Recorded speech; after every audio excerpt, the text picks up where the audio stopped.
Hi Taurus, welcome to Sweet Tea Astrology and Tarot. My name is Erica. Welcome to the channel. I'm so glad that you found me. This is your mid-March 2017 video where I intend on pulling 6 tarot cards and 2 oracle cards for you. We are under the influence of a Venus retrograde, and Venus is your ruling planet, Taurus. So you are probably feeling quite introspective right now, probably going internally and withdrawing just a little bit to reflect and reassess on things that you value and love most in your life. So, Taurus, why don't you sit a spell so we can talk about your cards? Because I am shuffling and I'm now cutting the deck for you. I will be pulling your cards in just one moment.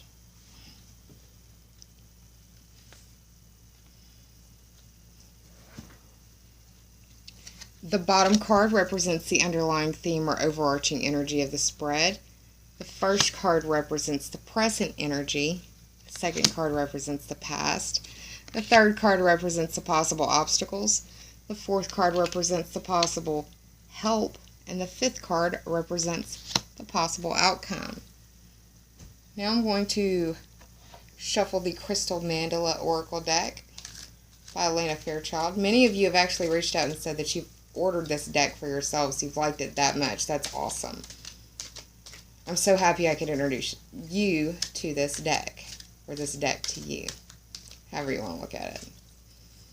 I'm a big fan of her cards, all of her cards, Elena Fairchild. I'm going to cut this oracle deck for you now, Taurus.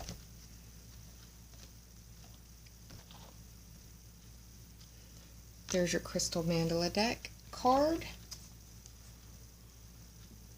And now I'm going to shuffle the Divine Circus Oracle deck. This is also by Elena Fairchild. There's lots of different artists who worked on this deck, so I'm not going to be able to give each artist their individual credit, but I am grateful for the work that they put into this deck because it is really quite striking.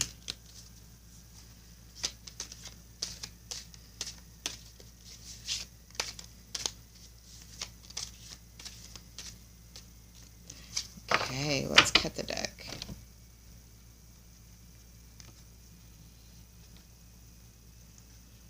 Alright, Taurus, there is your Divine Circus Oracle card deck. Okay, Oracle card. What I'm going to do now, Taurus, is hit the pause button, flip these cards over, do the tarot math, and I'll be right back with your story. Hang tight, y'all. Hi, Taurus, I'm back with your cards, so let's get started.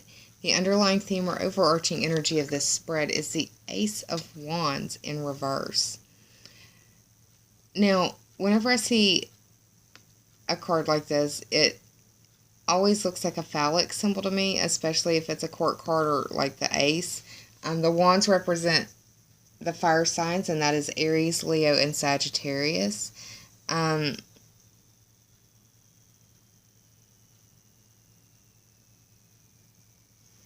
I feel like this is representative of a couple different things. One, it could be that there are some Taurus or the Taurian people out there who may be feeling like their flame has been doused in one way or another. It could be that you just don't have any energy, or you feel like you are lacking in energy. You're probably exhausted all the time.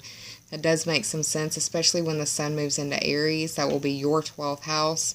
So around the 20th, 21st of the month, you should start feeling probably very tired and like, where's my energy? Where did it go? That's usually what happens every year right before a birthday. It gives us an opportunity to rest and reflect and kind of cut away the things that no longer work for us or haven't been working for us in the last year of our life, if you will. This could also be the I feel like this could be like someone raining on your parade, probably in conjunction with that full moon in Virgo that we had. It was in your 5th house, the house of creation, and this is very much a creative card. This is the spark of creation, the spark of life, the spark of romance is what I think when I see this. That 5th house is the house of those sparks. It's the house of creation. It's the house of your children. It's the house of your social life as well. it could be that you are just feeling very tired, and probably for some of you that 5th house has got you feeling burnout in one way or another.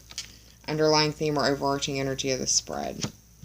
Now, the card that represents the present energy at hand, or the present situation at hand, is the 8 of Wands in reverse. The 8 speaks to the 8th house.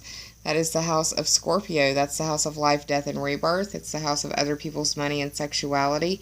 It's the house of regeneration, transformation, and metamorphosis. It's also your instincts, primal, basic, or human instincts.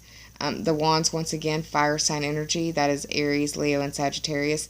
There's a lot of Aries energy being focused, or a lot of planetary energy going through Aries. It could be you've got Saturn transiting through the 8th house. Saturn, I like to think of as the building code inspector. Wherever Saturn goes, whatever house he is transiting through, he tests the foundation. And if that foundation is not solid, it is knocked down so it can be rebuilt. I see this as fast-paced messaging. I see this as texting. I see this as possibly sexting.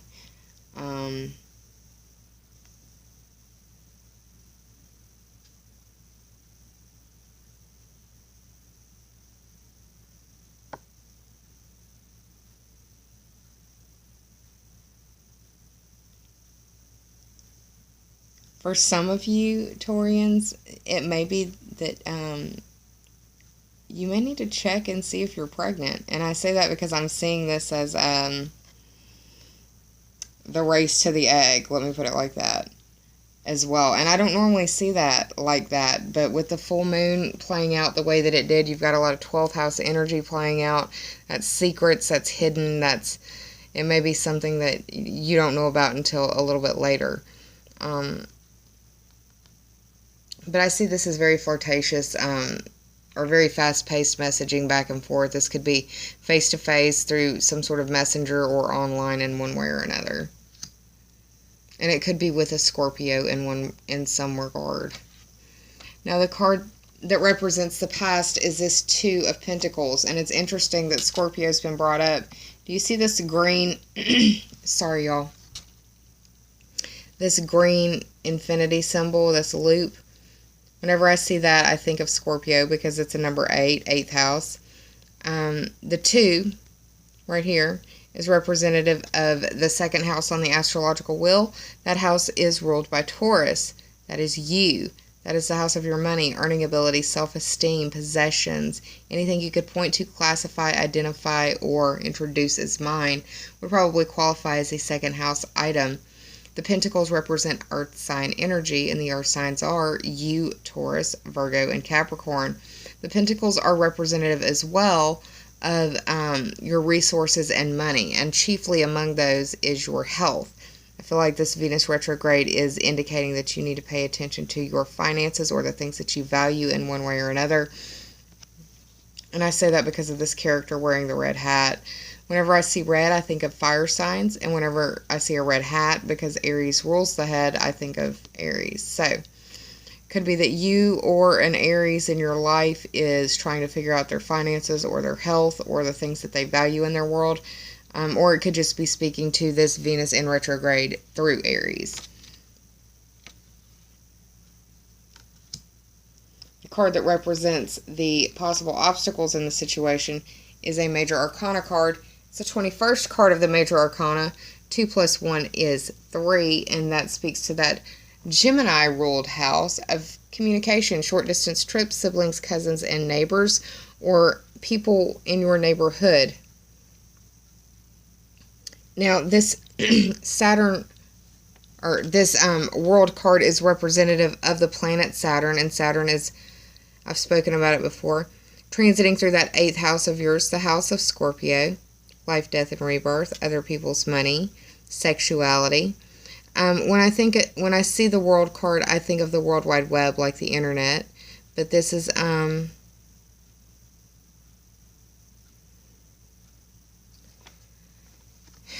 in the upright. this card indicates liberation and peace, but in the reverse, I see it as feeling restrained or being in distress in some way or another. It could be that you are finding out about things that have gone on the internet, or what you have done on the internet is being exposed to yourself, is being exposed in itself, Taurus. It really depends on what's going on in your world. But the World card is representative of Saturn. Saturn is in Sagittarius, and Sagittarius rules the 9th house. That's the house of your long-distance trips, adventures and questing. It is your worldview expanded through study or travel, so it's higher education, adventures and questing, long-distance trips. It's the study of foreign languages, religion, astrology, philosophy, legal system matters, political matters. It rules over foreign people, foreign places, and foreign things. And you do have a Pluto transit going through that 9th house. So there could be a lot of deep change and deep renewal, like long-term kind of change. When I think of a Pluto transit, I think of the like coastal erosion, where you need a before and after picture or a meta perspective to be able to see just how much has changed and how much has gone on. So there could be some definite long-term, very long, like deeply transform. It's like 180 kind of transformation for some people. Could be completely changing in that 9th house for you. Or it could be dealing with a Sagittarius that you know. It just really depends. It could play out in many different ways. Now, the card that represents the possible help in this situation is the Queen of Swords. The Queen of Swords, when I see her, I think of her as like a lawyer. She is, I'm sorry, that motorcycle scared the snot out of me. I have a really high startle reflex, and it doesn't take much to make me jump out of my skin. So yeah, sorry. When I see this Queen of Swords, I think of a lawyer or an advocate. She knows the facts of the case. She knows the rhetoric. She knows the logic, and she is not afraid to stand up and fight for what is right and fight for what is proper. The swords represent the air signs of the zodiac, and that can be Gemini, Libra, or Aquarius. Sorry about that. This is someone who is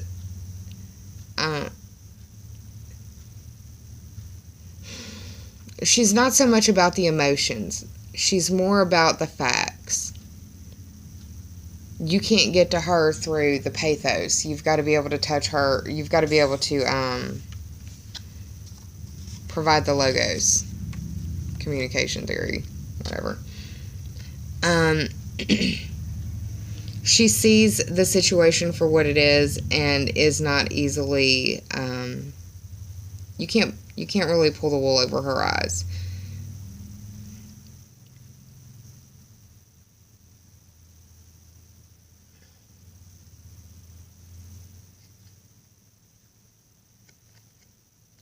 And whoever this is the only person who is seeing the situation from an objective perspective. All of these other cards are in the reverse.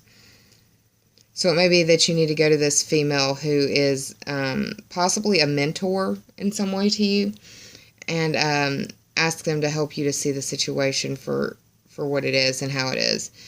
But she won't sugarcoat it, so don't be mad when she doesn't sugarcoat it. She doesn't have time for that. Now, the possible outcome in this situation is the Seven of Pentacles in reverse. The 7 speaks to that 7th house on the astrological wheel. That house is ruled by Libra. That is the house of your partnerships and relationships and how you identify who you are as an individual through those partnerships and relationships and those interactions that you have with those other individuals in your world. It also deals with your open enemies and counseling. Open enemies are people you would have an open beef against, or someone who you would testify in an open court of law against. It's also someone who I would see you arguing with in an online forum where other people can actually read, digest, and consume what's going on pretty much in real time at the same time as what's going on.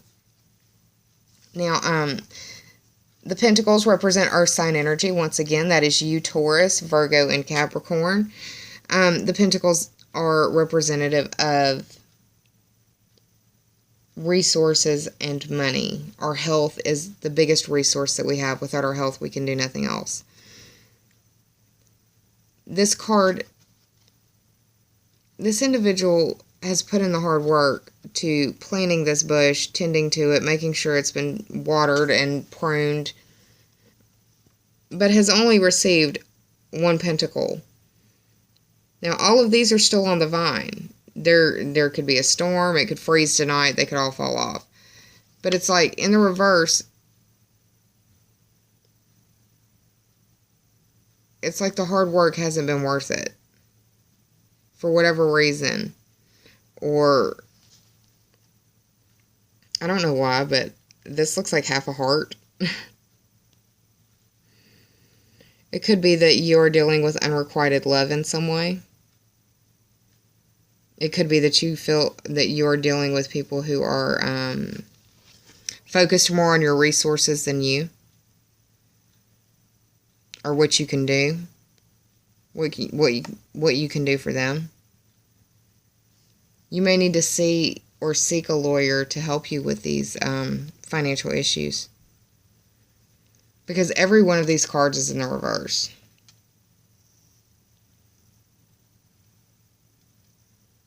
Every one of these cards is in the reverse except for the Queen of Swords. So whoever this Queen of Swords is, this Gemini, this Libra, this Aquarius, whoever that Queen of Swords is in your world, that's who's going to be able to tell you what's going on the up and up, because everything else is being seen from a subjective point of view, from a personal standpoint,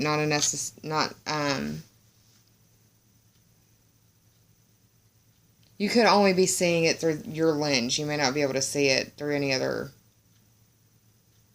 way, unless you speak to this individual.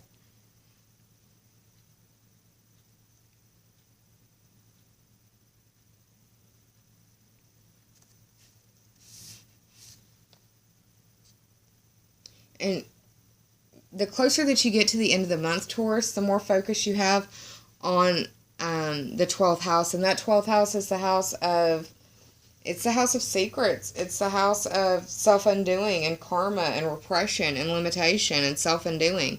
So it could be that you've got some karma playing out. I did the tarot math for this spread, and it ended up being 38. 3 plus 8 is 11, and that 11th house is experiencing a Neptune transit right now. Neptune's been there for a while and will continue to be there for a little bit. But the 11th house is the house that's ruled by Aquarius. It's the house of your friends, groups, memberships, teams, and associations that you may belong to. And it's also the house of your future wishes, goals, and dreams. It is the house of the internet as well. This card, for me, the World Wide Web, the internet. It could be that you're dealing with some sort of issue related to the internet in one way or another. And it could be secret dealings in that internet sphere. It may not be you. It may be somebody that you know. Because this is a general reading. So we had Neptune in the 11th house. Boundaries, borders are it's a big deal in that 11th house. So it could be that people are overstepping boundaries or overstepping borders. Or you are overstepping boundaries or borders in that 11th house. We also had a solar eclipse in that 11th house. So that means that there will be new beginnings as well coming forth within the next 6 months in that 11th house for you, Taurus. So let's go ahead and transition over to the oracle cards. Now, the Divine Circus Oracle card that I pulled for you is the 27th card. It is the Dark Harlequin card. 2 plus 7 is 9, and that speaks to the 9th house. That's ruled by Sagittarius, that house of your long-distance trips, adventures and questing, foreign people, foreign places, and foreign things. It is your worldview expanded through study or travel. Like I said, you do have a Pluto transit going through that 9th house as well. This card indicates that you are diving deep into darkness, but there's a purpose for it. It's basically to heal yourself.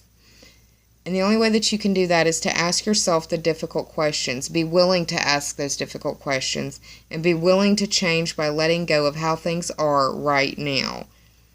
You should expect the unexpected. And I would say even more so with all of these cards in reverse, it could feel like the rug's been pulled from underneath your feet in one way or another. Understand the messier the inside of whatever it is that we're talking about, the more dramatic and the more complete the total transformation will be. So do not be afraid to discover the undiscovered parts of yourself. And if you're facing a world of I don't knows, it's because you're growing. And now it's time to experiment more.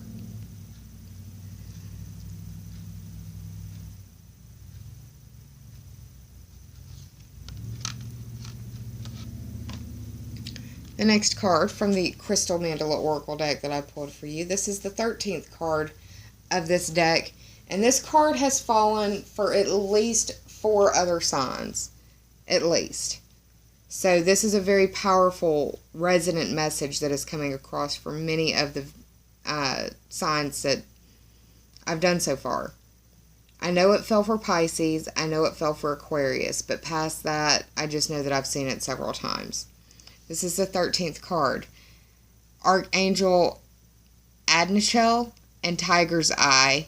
The Tiger Spirit rises. This also deals with the Crystal Angel's 444 vibratory messages. The Crystal Angel 444 vibratory message is that the angels have your back, essentially. It's also indicating that now is a time for stability, for earthly reality, for grounding yourself, and for building strong foundations for your spiritual growth. This is the 13th card of this deck. 1 + 3 is 4, and that speaks to the 4th house that is ruled by Cancer. That is the house of your home and family, or your roots and foundations. Home is where you live or where you consider home to be, and family is who you share that home with. That can be your partner, your spouse, your parents, your children, your fur babies, house guests, housemates, or roommates. This can be your internal structure. That can be your teeth or your bones, or your roots and foundations. That would be your religious beliefs, your tightly held philosophies and opinions. Or for your actual home and dwelling, it would be the structure. So the actual foundation, the studs, the plumbing, and the electrical wiring, or the roots of the plants and trees around your home. This card indicates that it takes courage to shed your conditioning one layer at a time, just like an onion. You are asked to trust in a version of yourself that you don't fully recognize or understand yet.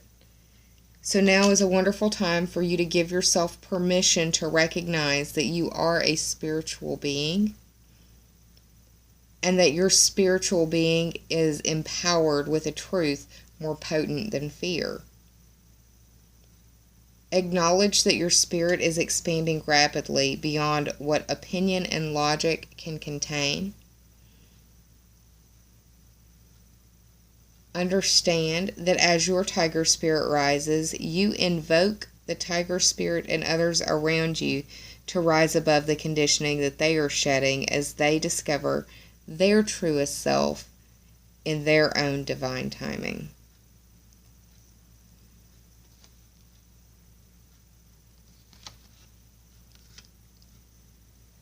So Taurus, I think the thing that what I think about when I'm looking at these cards is a Mexican proverb that said, "They tried to bury us, but we were seeds." Hold tight to that mantra. They tried to bury us, but we were seeds. Things will get better. You've got a lot of energy in that 12th house right now. And Venus is giving you an opportunity to look at the innermost recesses of your mind to see what you value and love most. So do the hard work, ask the tough questions, release what needs to be released so that you can grow to your maximum potential, Taurus. Venus being your ruling planet, understand that you may be looking at things a little differently right now. Venus does put the rose-tinted glasses on you. Make sure that your rose-tinted glasses are clean. I do hope that you're well, Taurus. I hope you enjoyed this reading. If you did, please like, share, and subscribe. And if you already have, I thank you from the bottom of my very grateful heart. I will be around for the April videos, which will be done very shortly after these are done. But I've got to stop yapping before I can do that. I guess 4 more videos now. So send me some positive energy when it comes to that. I spent the weekend with my boys, so that's why these videos have been delayed. Thank you for being gracious with me as well. Time is definitely not a finite resource that I have, so I'm getting better at utilizing it, but all the same, I appreciate you being gracious with me. Please take care of yourself, Taurus, and please be kind to yourself. Save some of that kindness for others, because we're all going through things in our world some of us may never speak about to another living soul. I'll see you soon for the April videos. Until then, take care of yourself. Be kind to yourself. Namaste. Bye, y'all. And I love you.